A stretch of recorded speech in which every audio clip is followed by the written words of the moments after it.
wabarakatuh. Perkenalkan, nama saya Anggita Dwi Jayani dari kelas 11 IJA 1 absen 4. Scanning adalah suatu prosedur yang dilakukan untuk mengidentifikasi host, port, dan servis pada network. Tujuan dari scanning: 1. Mempelajari tentang dasar-dasar dari scanning. 2. Mempelajari tentang network scanning, port scanning, dan vulnerability. 3. Mengetahui port yang aktif pada port scanner. 4. Mengetahui jalur network yang aktif menuju set tujuan. 5. Mengetahui vulnerability scanning pada set yang terdeteksi. Cara kerja dari scanning adalah cracker atau hacker biasanya mencari titik kelemahan yang ada untuk mendapatkan akses ke host. Contohnya, apabila cracker sudah mengetahui host menjalankan proses SMTP server, ia dapat menggunakan kelemahan-kelemahan yang dimiliki oleh SMTP server untuk mendapatkan akses ke host. Hacker akan mengumpulkan informasi yang dari hasil scanning yang dilakukan. Setelah ia mempunyai informasi yang dibutuhkan, hackers dapat menyiapkan serangan yang akan dilakukan. Scanning dilakukan dengan men-scan port TCP atau IP untuk mengetahui open port dari sebuah live host. Dari proses scanning ini dapat diperoleh informasi mengenai port-port mana saja yang terbuka layanan-layanannya, juga versi yang digunakan. Hacker dapat untuk masuk ke dalam host dari informasi tersebut. Tipe-tipe scanning. Network scanning dilakukan untuk mengetahui aktifnya suatu host dan IP address dari host tersebut. Vulnerability scanning dilakukan untuk mengetahui sistem operasi, versi sistem operasi maupun service pack yang digunakan.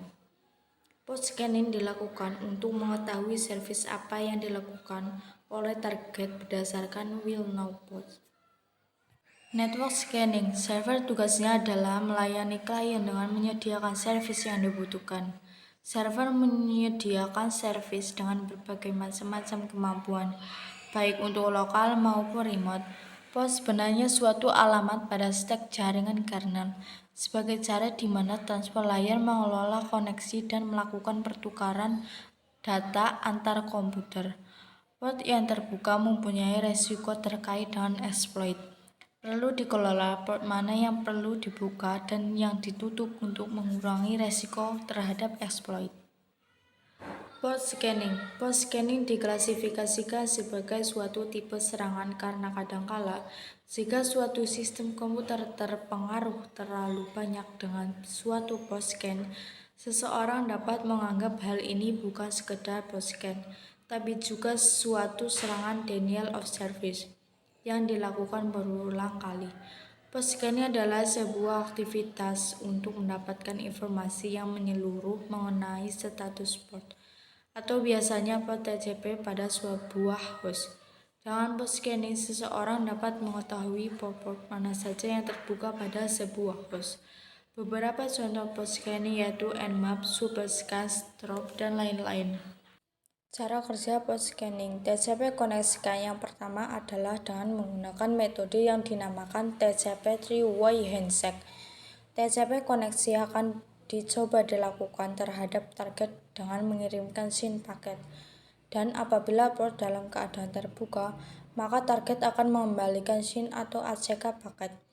Apabila paket RSET atau dalam waktu tertentu tidak diterima jawaban apa-apa timeout, maka dapat diambil kesimpulan target port dalam keadaan tertutup. Apabila port dalam keadaan tertutup, kondisinya sama dengan pada saat TCP connect scan. Selanjutnya, UDP scan atau ICMP port unreached. Metode terakhir di sini adalah dengan menggunakan UDP paket. Vulnerability scanning. Vulnerability scanning adalah analisa keamanan yang menyeluruh serta mendalam terhadap berbagai dokumen terkait keamanan informasi.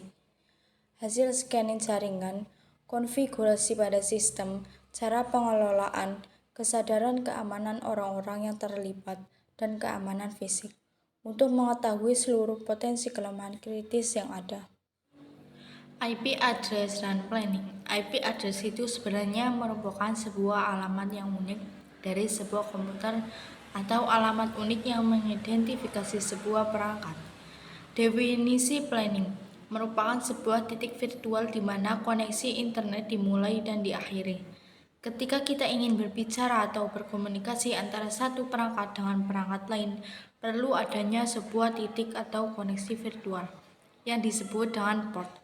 Dan biasanya port ini dikelola oleh sistem operasi.